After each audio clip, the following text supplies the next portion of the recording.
우리 성도님들 몇 시 동안 주님 은혜 가운데 잘 지내셨습니까? 우리 성도님들 여기저기 많이 가셨습니다. 오늘도 말씀을 사모하시는 심령으로 주님 성전을 차리신 우리 모든 성도님들에게 성령의 감동하심으로 들려지는 말씀을 통하여 은혜 충만, 성령 충만의 복된 시간 되기를 축복합니다. 오늘은 사람으로 오신 하나님이라고 하는 총제목 누가가 전한 복음 14번째 시간입니다. 함께 교독한 말씀을 중심으로 해서 빈들이라고 하는 이런 제목으로 침례 요한이 공생애를 나서기 전에 그의 사적을 살펴보면서 함께 은혜를 나누려 합니다. 누가복음 1장은 예수 그리스도의 초림이 어떻게 이루어졌는지, 그리고 그 선구자가 어떻게 태어났는지를 우리에게 가르쳐주고 있습니다. 그리고 마지막 절은 요한이 이스라엘에게 나타나는 날까지 빈들에 있으니라 라는 말씀으로 마치고 있고요. 2장은 예수 그리스도의 탄생과 관련된 말씀의 정보를 우리에게 주고 있습니다. 빈들에 있었던 요한의 모습은 우리에게 무엇을 가르쳐 줄까요? 우리 여러분들도 살아가면서 빈들과 같은 이런 공허함을 느낄 때가 있었습니까? 마음이 텅 빈 것 같고 아무것도 생각도 나지 않고 막막함을 느낄 때가 있었습니까? 그럴 때 여러분들은 그 문제를 어떻게 해결하셨습니까? 충만케 하시고 온 우주에 충만하신 예수 그리스도를 여러분들 마음에 모시게 되기를 축복합니다. 그렇게 예수 그리스도를 우리 마음에 모신다면은 내 인생의 삶을 통해 나타나신 하나님의 충만함을 경험하게 될 것이다. 저는 그렇게 믿습니다. 비록 세상에서는 보잘것없는 그런 삶을 살았지만 예수 그리스도에 의하여서 여자가 남자 중에 가장 큰 자였다고 하는 요한의 삶을 통하여서 우리는 그런 모습을 보게 될 것입니다. 요한의 사명은 어떤 것이라 했습니까? 우리는 지난번에 사가의 노래를 통하여서 이런 말씀을 보았습니다. 누가복음 1장 76절에서 77절에 기록된 말씀입니다. 이 아이여 내가 지극히 높으신 이의 선지자라 일컬음을 받고 주 앞에 앞서가서 그 길을 예비하여 주의 백성에게 그 죄사함으로 말미암아 구원을 알게 하리니. 이 말씀에는 요한에 대하여 세 가지의 정보를 우리에게 주고 있습니다. 그 하나는 지극히 높으신 이의 선지자라 일컬음을 받고요. 다음으로는 주 앞에 앞서가서 그 길을 예비하고요. 그리고 주의 백성에게 그 죄사함으로 말미암는 구원을 알게 하는 그런 일을 하게 될 것이다. 이러한 사명을 천사가 요한이 태어날 것을 그 부모에게 말하면서 그의 사명을 또 이렇게 말하고 있는 성경을 우리에게 보여주고 있습니다. 누가복음 1장 17절입니다. 저가 또 엘리야의 심령과 능력으로 주 앞에 앞서가서 그 아비의 마음을 자식에게 거스르는 자를 의인의 슬기에 돌아오게 하고 주를 위하여 세운 백성을 예비하리라. 어떤 심령으로 일을 하게 될 것이랍니까? 엘리야의 심령으로. 이런 것을 구약 선지자는 이렇게 예언한 내용을 또 우리는 보게 됩니다. 말라기 4장 4절 5절 6절입니다. 보라 내가 여호와의 크고 두려운 날이 이르기 전에 내가 선지 엘리야를 너에게 보내리니 그가 아비의 마음을 자녀에게로 돌이키게 하고 자녀들의 마음을 그들의 아비에게로 돌이키게 하리라. 돌이키지 아니하면 두렵건대 내가 와서 저주로 그 땅을 칠까 하노라 하시니라. 이 말씀은 말라기에 있는 이 말씀은 이중적 예언을 하고 있습니다. 그 첫 번째 적용은 침례 요한에게 적용되었고요. 천사가 직접 한 말 가운데 자녀들의 마음을 아비에게로 돌이키게 하는 일을 할 것이라고 말라기의 말씀을 그대로 누가복음 1장 17절에 인용을 하고 있습니다. 그래서 엘리야의 심령과 능력으로 일하게 될 1차적인 적용은 침례 요한을 통하여 이루어졌다고 볼 수가 있습니다. 그리고 또 한 번 적용을 생각할 수가 있습니다. 그것은 여호와의 크고 두려운 날이 이르기 전에라는 말씀입니다. 성경은 종종 예수 그리스도의 재림의 날을 여호와의 큰 날이라고 말을 하고 있습니다. 이사야 13장 6절에 보면은 너희는 애곡할지어다 여호와의 날이 가까웠으니라고 하는 이 여호와의 날은 분명히 예수 그리스도의 재림의 날을 우리에게 가르쳐주고 있습니다. 또 요엘 1장 15절에도 이런 말씀을 우리에게 주고 있습니다. 오호라 그 날이여 여호와의 날이 가까웠나니. 요엘이 말하는 그날도 예수님의 재림의 날입니다. 그날을 위하여서 준비하라는 그런 말씀입니다. 이런 말씀이 성경에 참 많이 나옵니다. 준비되지 못한 백성들에게는 멸망이 임하기 때문에 그날을 두려운 날이다, 그렇게 말을 하고 있습니다. 우리 사랑하는 성도님들, 그날이 우리 성도님들에게는 두려운 날이 아니라 기쁨의 날, 감격의 날이 될 수 있도록 주님의 오심을 위하여서 준비하면서 살아가게 되길 축복합니다. 그런 주님의 초림의 날에는 요한을 통하여서 이루어졌는데, 우리 주님의 초림의 날에 엘리야의 심령을 가진 자는 요한을 통하여 이루어졌는데, 재림의 날에는 마지막 재림의 날에 엘리야의 심령과 능력으로 오는 사람은 누구일까요? 성경은 마지막 때에 특별한 백성들이 나타나게 될 사실을 언급하고 있는 말씀을 우리는 조심해서 유의해 볼 그런 필요가 있습니다.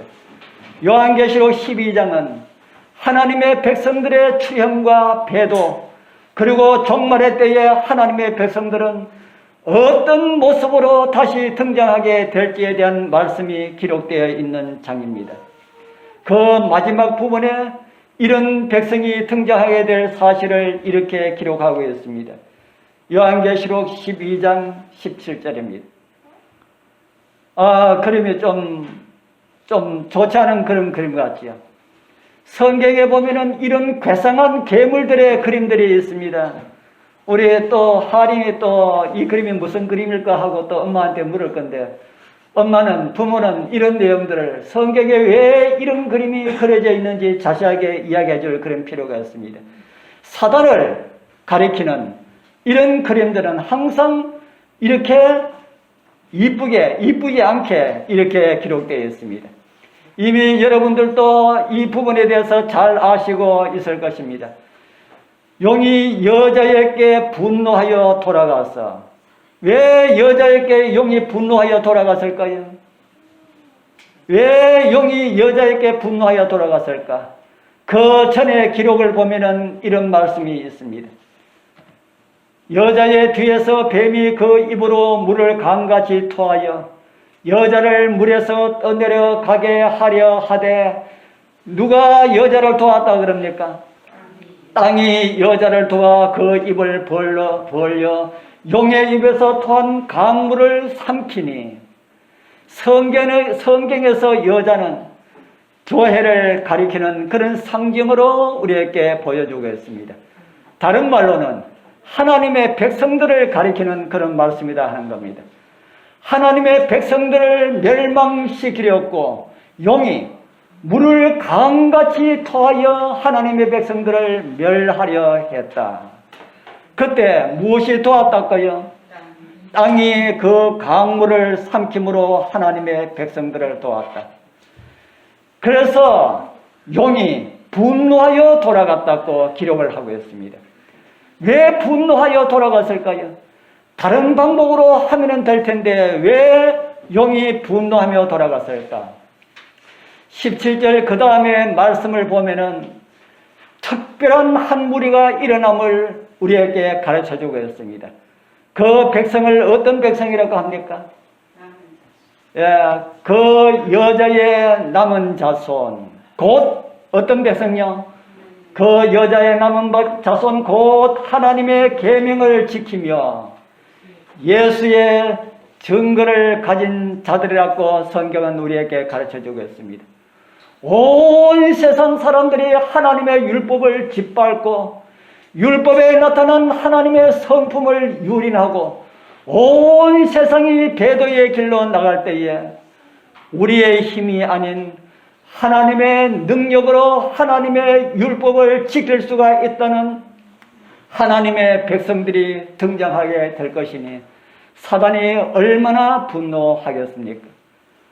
그러나 공격할 수가 없었습니다. 사단이 공격할 수가 없다 하는 겁니다. 하나님의 불과 같은 놋 성벽으로 어떤 세력도 공격할 수 없는 그런 방어막으로 둘려 있기 때문입니다. 그래서 사단이 돌아갑니다. 다른 방법으로 공격하려는 그런 야심을 우리는 성경을 통해서 보게 됩니다. 이제 사단이 지구 역사 이래로 가장 심하게 공격할 여자의 남은 자손, 그들이 바로 엘리야의 심령과 능력으로 일하게 될 우리 주님 재림 직전의 사람들이라고 성경은 우리에게 가르쳐주고 있습니다. 성경은 그들에게 있는 두 가지 특징을 우리에게 말씀을 해주고 있지요. 우리 읽은 요한계시록 12장 17절은 어떤 것이라 합니까? 무엇 두 가지라 합니까? 하나는 하나님의 계명을 지키고 다른 하나는요, 예수의 증거를 가진 사람들이다. 이 두 가지 특징에 해당되는 단체는 제7일 안식일 예수 재림교회밖에 없습니다. 오늘 저와 여러분들이 황송하게도 그들에게 속해 있는 하나님의 백성들이다. 그렇게 성경은 우리에게 가르쳐주고 있습니다. 우리의 모습이 별로 잘나지 못하여서 정말 보잘것없어도 성경은 이 시대의 마지막 시대의 하나님의 백성들이라고 성경은 우리에게 가르쳐주고 있습니다. 그러면은 저와 여러분들은 어떻게 살아야 하겠습니까? 우리는 어떻게 살아야 할까요? 우리는 먼저 엘리야의 심령과 능력으로 주님의 길을 예비하였던 침례 요한을 통하여서 어떻게 하는 것이 엘리야의 심령과 그 능력으로 일하게 되는 것인지를 우리는 조금 살펴보아야 될 것입니다. 비록 세상은 알아주지 않는다 할지라도 세상에서는 우리의 일들이 꼬이는 일처럼 보이는 그런 일들을 우리가 직면한다 할지라도 하나님께서 인정하시고 하나님께서 인도하시는 그런 길들을 우리 함께 가게 되길 소원합니다. 그럼 침례 요한은 어떻게 준비하면서 살아살까요? 누가복음 1장 80절은 두 가지 정보를 우리에게 주고 있습니다. 누가복음 1장 80절. 이제 우리 짧은 말씀이지만 우리 같이 한번 읽어보겠습니다. 아이가 시작.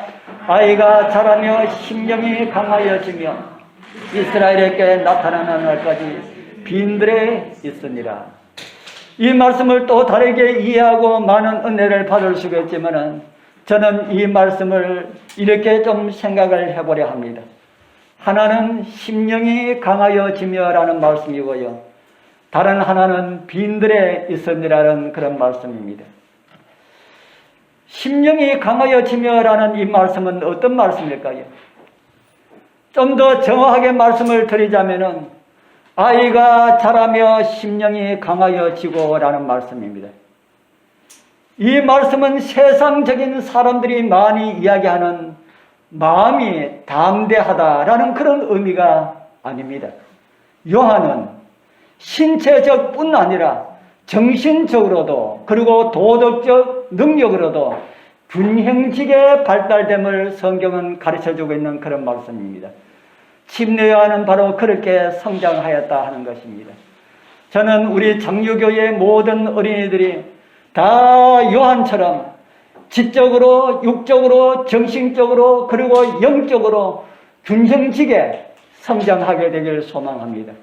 우리 부모들에게도 지혜를 주시어서 믿음을 더하여 주시어서 아들이 그렇게 양육할 수 있는 그런 은혜들을 다 입게 되길 소망합니다. 시대의 소망에 보면은 이런 말씀이 있습니다. 시대의 소망 100쪽입니다. 그는 이 사명을 수행하기 위하여서 건전한 체력과 정신적, 영적 능력을 가져야 했다. 그러므로 그는 식욕과 정욕을 지배할 필요가 있었다. 그는 광야의 바위나 산들처럼 주위 환경의 지배를 받지 않고 사람들 가운데서 설 수 있도록 자기의 모든 능력들을 지배할 수 있어야 하였다. 침례 요한의 시대에는 재물에 대한 탐욕과 사치와 과시에 대한 사랑이 널리 퍼져 있었다. 관능적인 쾌락, 먹고 마시는 잔치가 육체의 질병과 쇠퇴를 일으키고 영적 지각을 흐리게 하는 죄에 대한 감각을 무디게 만들었다. 요한은 계획자로 설 것이었다. 침례 요한의 시대에도 어떤 것이 넘치는 그런 시대였다고 합니까? 이 말씀에 여러분들 유의하게 되길 바랍니다. 재물에 대한 탐욕과 사치와 과시에 대한 사랑이 널리 퍼져 있었고 관능적인 쾌락, 먹고 마시는 잔치가 육체적인 질병과 쇠퇴를 일으키고 영적 지각을 흐리게 하고 죄에 대한 감각을 무디게 만들었다. 오늘 우리가 살고 있는 시대도 이런 시대라고 하는 생각이 드십니까? 이보다 더한 시대일까요? 그래서 하나님께서는 우리에게 음식물에 관한 권면을 주셨습니다. 음식물만큼 질병을 일으키는 것이 없고요. 음식물만큼 영적 지각에 영향을 주는 것이 없고요. 음식물만큼 죄에 대한 감각에 영향을 주는 것이 없기 때문에 음식을 이렇게 먹어라. 좋은 것을 먹어라. 영적 필요에 좋은 이런 것을 먹어라. 이렇게 주님께서는 우리에게 가르쳐주고 있습니다. 많은 부모들은 이런 거하고 상관없이 아이들의 건강하게만 자라기를 그렇게 많이 바랍니다. 여러분들 이런 표 보셨습니까? 개구장이라도 좋다, 튼튼하게 자라다오. 이런 표 좀 보셨습니까? 여러분들은 그렇게 생각하지 않습니까? 1970년대 흑백 TV 시절 어느 영양제 광고 문구에서 처음으로 이 문구가 시작되어서 많은 사람들의 입에 올렸던 그런 내용입니다. 무슨 말입니까? 어떻게 자라도 좋다. 뭐만 해다오요? 건강하기만 자라다오. 어떻게 자라도 좋다. 건강하게만 자라다오. 이거 누가 좋아하는 문구일까요? 하나님께서 좋아하시는 문구일까요? 사단이 좋아하는 문구일까요? 제가 거기에 대해서는 말씀을 드리지 않겠습니다. 우리 아이들 부모님들은 그렇게 생각하지 말기를 바랍니다. 우리 아이들도 물론 튼튼하게 건강하게 자라야 합니다. 그러나 그런 일들은 누구 안에서요? 누구 안에서? 예수 그리스도 안에서 튼튼하게 자라야 한다 하는 겁니다. 영적으로 망나니가 된 건강한 사람은 오히려 사단이 좋아하는 일들을 하게 될 것입니다. 틀림없습니다. 우리 사랑하는 아이들을 두신 부모님들이시여, 여러분들의 아이들이 건강하고 말씀에 순종하고 정말 예수님의 어린 시절처럼 그렇게 자라나게 되길 축복합니다. 또한 부모들에게도 은혜를 주셔서 요셉과 마리아처럼 침례 요한의 부모인 사가랴와 엘리사벳처럼 아이들을 믿음 안에 그리스도인 용사로 마지막 때에 엘리야들로 키우시는 그런 은혜가 우리 부모들에게 함께하기를 축복합니다. 이미 다 자란, 그리고 이제 황혼이 넘어가는 우리는 어떻게 해야 합니까? 나이가 아무리 많아도 다 자라지 못한 것이 있습니다. 무엇일까요? 나이가 아무리 많아도 더 이상 자랄 것이 없다고 생각할지 모르지만 우리가 더 자라야 할 것이 있다. 그렇게 성경은 우리에게 가르쳐 주고 있습니다. 에베소서 4장 13절에 있는 말씀입니다. 우리 같이 한번 읽어보겠습니다. 우리가 시작. 우리가 다 하나님의 아들을 믿는 것과 아는 일에 하나가 되어 온전한 사랑을 이루어 그리스도의 장성한 분량이 충만한 데까지 이르리니 어디까지 자라기를 말씀하시나요? 어디까지요? 그리스도의 장성한 분량이 충만한 데까지. 무엇이 그렇게 자라기를 원합니까? 하나님을 아는 것과 믿는 것과 그리고 온전한 사랑에 그렇게 자라기를 원한다. 심령이 강화해지다라는 말씀, 침례 요한의 어린 시절에 심령이 강화해지며라는 이 말씀은 요한은 이렇게 성장하였다. 그렇게 우리에게 가르쳐주고 있습니다. 우리 아이들뿐 아니라 우리 모든 성도님들 하나님을 아는 것과 믿음에 그리고 사랑에 어린아이로 머물러 있지 마시고요. 더 높은 표준을 향해서 날마다 나아가시는 그런 은혜가 우리 모두와 함께하기를 소망합니다. 자라기 위하여서는 어떻게 해야 할까요? 자라기 위하여서는 어떻게 해야 할까? 가장 기본적인 것이 먹는 것과 또 뭡니까? 운동과 이런 것들이 있어야 합니다. 영적으로도 그렇습니다. 영적으로도 가장 기본 것이 말씀과 기도와 선교입니다. 이런 것들은 우리로 하여금 자라나게 하시는 하나님의 길임을 우리 여러분들 잊지 마시기를 바랍니다. 아이가 먹지 않고 잠도 자지 않는다면 자라나는 것이 있을 수가 없을 것입니다. 우리도 그리스도인 기본에 충실하여서 우리 모두 엘리야의 심령과 능력으로 우리에게 주신 엘리야의 사명을 잘 감당하시는 그런 은혜가 우리 모두와 함께하기를 축복합니다. 이제 두 번째로 우리도 빈들로 가자라는 이런 말씀을 드립니다. 누가복음 1장 80절 읽어드린 말씀이지요. 아이가 자라며 심령이 강화해지고 이스라엘에게 나타나는 날까지 빈들에 있으니라. 침례 요한은 나타난 날까지 어디에 있었다고 합니까? 빈들이 어떤 곳입니까? 누가복음에 나오는 빈들은 일반적으로 유대 광야로 알려졌습니다. 오늘날의 유대 광야입니다. 이 광야는 비가 잘 오지 않아서 메마른 곳이 많이 있었고요. 황량한 바위 투성이었고요.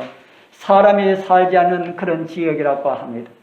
이 지역은 팔레스타인 남부 산지 고원지대 꼭대기와 사이 동쪽으로 길게 비탈을 이루고 있는 침례 요한의 아버지 사가랴의 집이 있었던 곳으로 알려진 헤브론과 근접해 있는 곳입니다. 그리고 이곳은 예수님께서 40일간 금식하신 곳으로 알려진 그런 곳입니다. 연세가 많은 시기에 아들을 낳아서 요한이 30 되기 전에 이미 부모님들이 침례 요한의 부모님들이 다 돌아가시지 않았을까 그렇게 짐작할 수가 있습니다. 성경에 기록된 대로 이스라엘에게 나타나는 날까지 무엇 때문에 빈들에 있었을까요? 침례 요한이 이스라엘에 나타나는 날까지 빈들에 있으니라고 하는데 침례 요한이 무엇 때문에 빈들에 있었을까? 예수님의 모습을 통하여서 침례 요한의 모습을 조금 생각할 수가 있습니다. 예수님께서도 침례를 받으시고 공생애에 들어가시기 전에 어디로 가셨습니까? 무엇하러 가셨습니까? 성경은 이렇게 그 말씀을 우리에게 알려주고 있습니다. 누가복음 4장 1절 2절입니다. 우리 같이 읽어보겠습니다.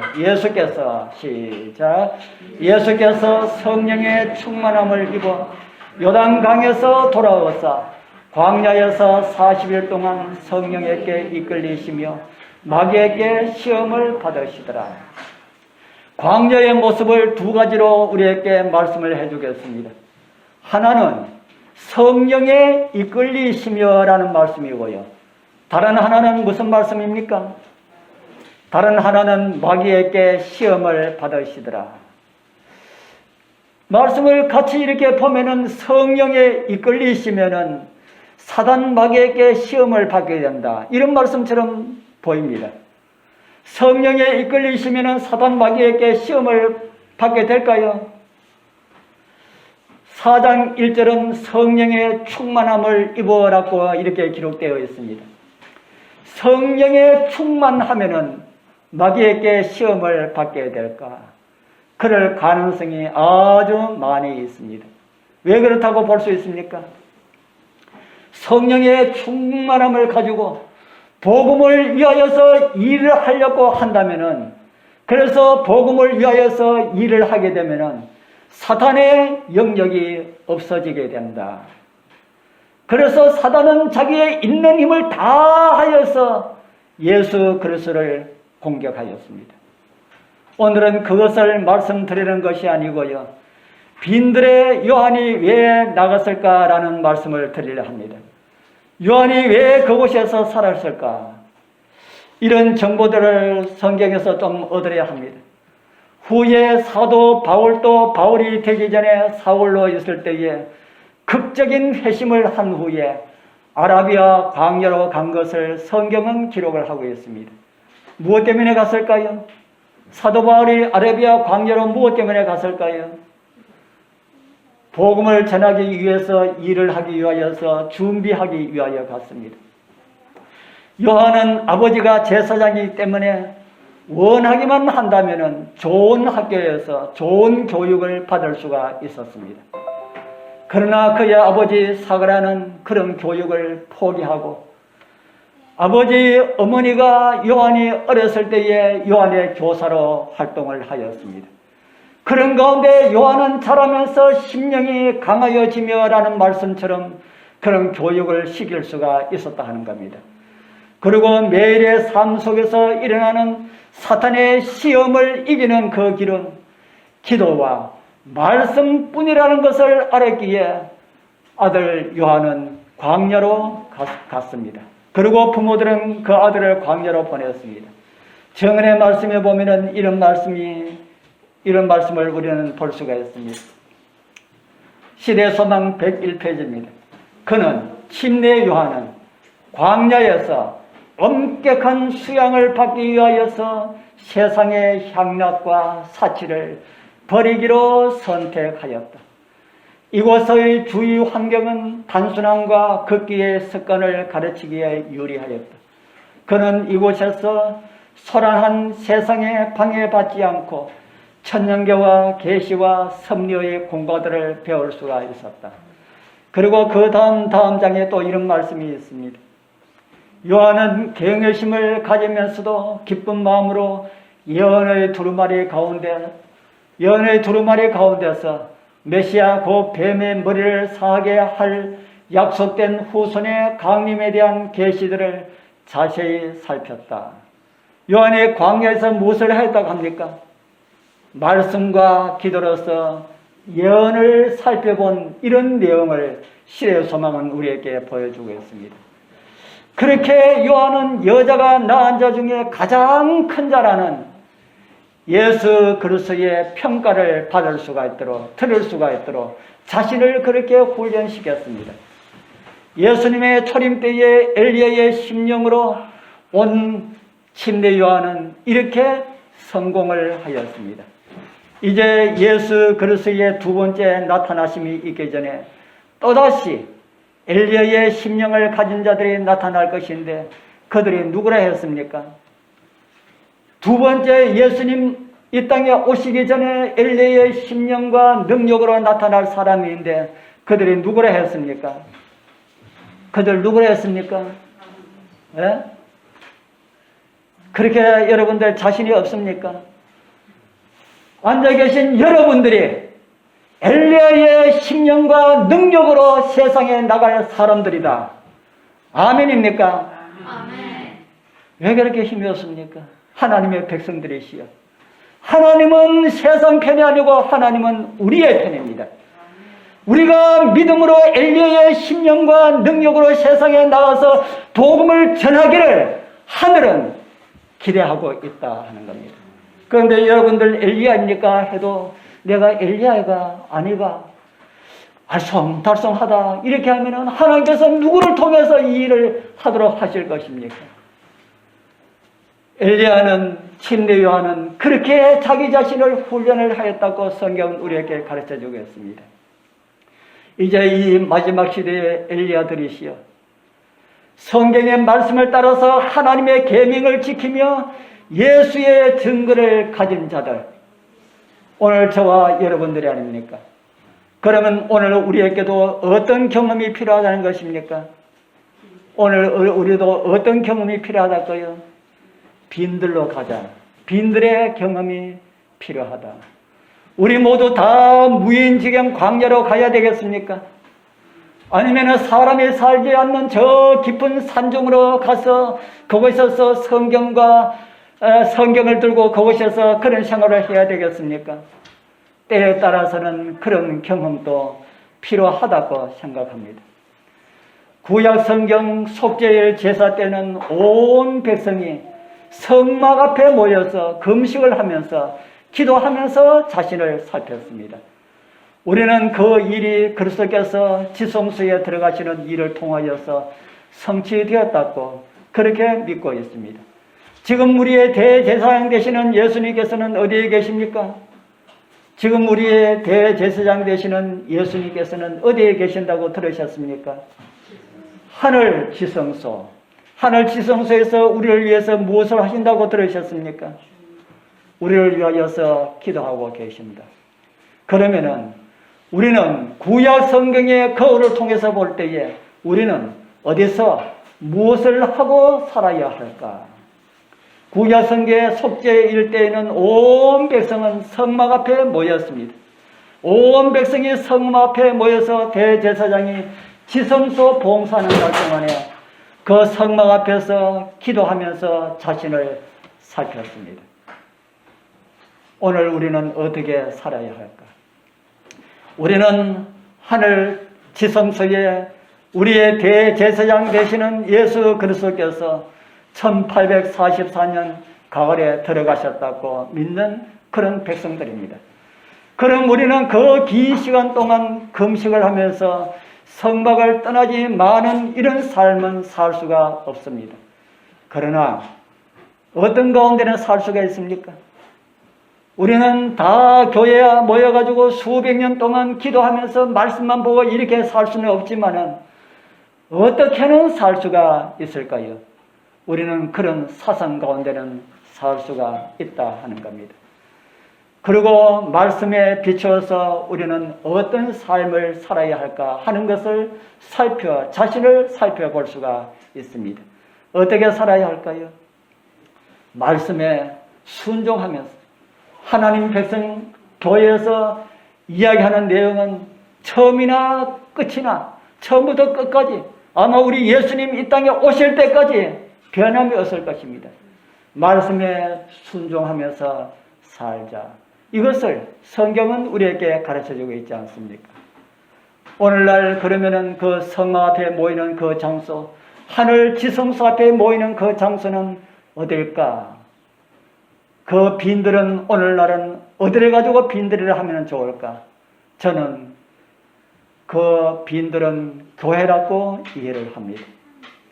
기도하기 위하여서 여러분들 보따리 서서 기도원을 찾는 경험 때로는 필요하지만은 그런 것보다 더 기본적인 것에 충실하자. 저는 그런 말씀을 자주 드리죠. 어린아이가 이유식도 먹지 않고 밥을 먹는다면 먹을 수 있겠습니까?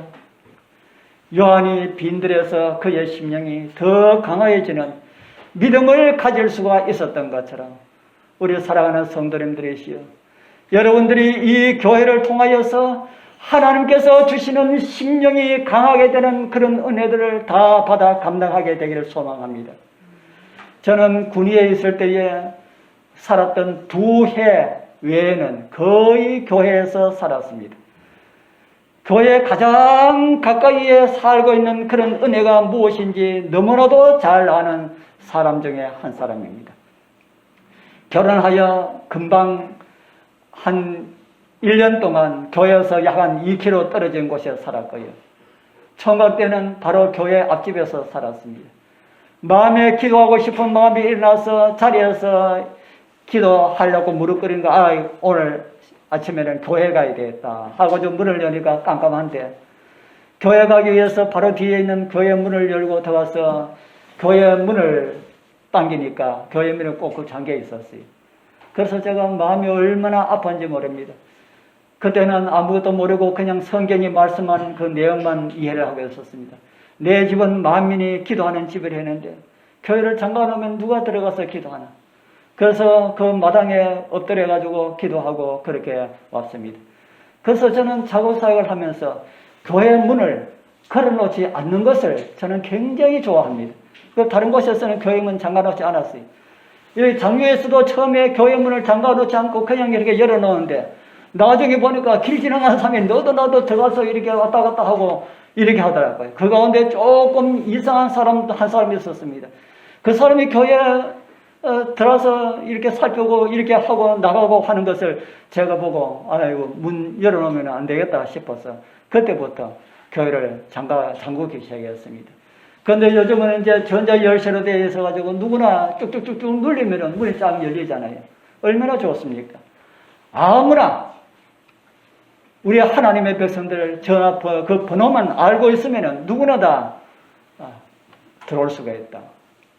그래서 우리 성도님들, 기회가 주어질 때마다, 외롭다는 생각이 들 때마다, 피곤하고 지친다는 생각이 들 때마다, 믿음의 손을 뻗쳐서 주님을 좀 잡아야 되겠다는 이런 생각이 들 때마다 주님의 집을 자주 찾게 되길 바랍니다.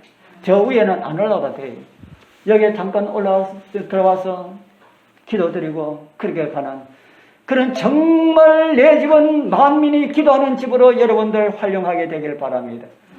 그리고 화요일과 금요일 안식일은 하나님께서 성도들에게 특별한 은혜를 주시기 위하여서 하나님께서 정하신 그런 날입니다. 그런 생각 여러분들 들지 않습니까? 제가 말씀을 녹화해서 카톡에 올리기 때문에 집에서 누워서 편히 듣자 이런 생각이 드실 때도 있을 겁니다. 그러나 하나님께서 정하신 날은 말씀만 듣는 날이 아니다. 저는 그렇게 생각합니다. 하나님께서 정하신 그 날들은 내가 주님께 보이기 위하여서, 다른 말로는 우리가 세상 사람들 그런 말 많이 하지요. 눈도장 찍으러 왔다. 화요일, 금요일, 안식일은 하나님께 뭐 찍는 날요? 하나님께 뭐 찍는 날요? 하나님께 눈도장 찍는 날이다. 우리 성도님들 그렇게 생각하십시오. 주님, 저 왔습니다. 눈도장 찍으셨지요. 피곤하고 망가지고 찢겨진 몸과 마음을 가지고 회복시켜 주시는 우리 하나님께 피곤한 몸 풀기 위하여서 왔습니다. 저에게 하나님의 은혜를 받기 위하여서 왔습니다. 빈들과 같은 마음에 하나님의 채워주시는 은혜를 받고자 왔습니다. 하나님이시여 저의 빈 마음에 채워주옵소서. 이런 기도 교회 와서 좀 드려야 하지 않을까요? 세상을 살아갈 수 있는 은혜를 주옵소서라는 이런 기도 드릴 수가 있는 하나님께서 정해놓은 장소가 교회다 하는 것입니다. 우리 주님께서도 직접 이런 말씀을 주셨지요. 마태복음 18장 20절입니다. 두세 사람이 내 이름으로 모인 곳에는 누구도 있다고요? 나도 그들 중에 있느니라. 사람들이 주님의 이름으로 어디에 모입니까? 물론 다른 곳에서도 모입니다. 그러나 교회에 많이 모이지 않습니까? 그 모임 중에 주님께서 함께 하실 것이고 그들의 기도를 응답할 것이라고 주님 친히 약속하셨습니다. 그 일을 위하여서 우리 주님 십자가를 지신 것이 아닙니까? 나를 위하여서 겟세마네에서 갈바리까지 그 죄의 무게를 짊어지시고 가신 것이 아닌가 하는 것입니다. 우리 여러분들이 집에서 교회까지 오는 거리하고 예수님께서 겟세마네에서 갈바리까지의 거리가 어느 길이 더 무거웠을까요? 어느 길이 더 무거웠을까요? 그 무거운 그 길을 우리 주님께서는 우리를 위하여 가셨습니다.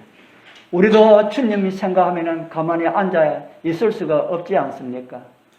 저는 저의 삶 속에서 교회 가는 시간을 빼버린다면 정말 모든 것이 다 무가치하게 여겨질 것이다. 그렇게 생각합니다. 우리 사랑하는 장유교회에 우리 사랑하는 믿음의 식구들이시여, 하나님 앞에 나오는 날들을 기뻐하시게 되길 바랍니다.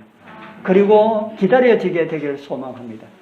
특별한 사정에 있어서 나오시지 못하시는 분들이 아니라면 우리 모두 다 함께 입을 모아서 주님을 찬양하고 함께 기도하고 함께 말씀을 나누는 이런 기회들이 우리 모두와 함께 하기를 소망합니다. 이런 기회가 영원히 있을 줄 여러분들 아지만은 절대로 그렇지 못합니다. 우리에게 주어진 기회는 영원하지 않다는 겁니다. 언제 이런 기회가 끝이 날지 아무도 모릅니다. 하나님께서 우리에게 주신 빈들의 경험을 소홀히 여기지 말기를 바랍니다. 빈들과 같은 마음을 열어서 온 우주에 충만하신 하나님을 모시고 살아가게 되기를 소망합니다. 그래서 능력을 받아서 이 장유를 복음화시키고 주님의 재림을 앞당겨야 되지 않겠습니까? 여러분들 이 세상 오래 사시길 원하십니까? 여러분들 통장에 가지고 있는 돈 다 쓰기까지 예수님 안 왔으면 좋겠다는 생각이 듭니까? 그보다 더 나은 곳이 하늘나라라 하는 사실을 여러분들 잊지 마시기를 바랍니다. 우리 모두 침례 요한처럼 심령의 강건함을 받고 빈들의 경험들을 통하여서 예수님 닮은 사람들이 다 되어서 우리 주님께서 오시는 그 영광의 날 기쁨으로 주님을 대면하게 되기를 축복합니다. 기도드리겠습니다. 하늘에 계시는 거룩하신 우리 아버지 하나님 감사합니다. 빈들에 가지 못하고 복잡한 곳을 좋아하였던 우리의 허물을 용서하여 주옵소서. 주님 성전을 찾는 일에 생명을 걸어야 할 때가 있음을 예언은 우리에게 가르쳐주고 있습니다. 가고 싶어도 가지 못할 때가 있을 것임을 가르쳐주고 있습니다. 우리 마음대로 시간을 조절하고 환경을 조절할 수 있을 때에 주님의 성전을 자주 찾게 하여 주옵소서. 그리고 우리를 준비시켜 주옵소서. 예수 그리스도의 이름으로 간절히 기도드리옵나이다. 아멘.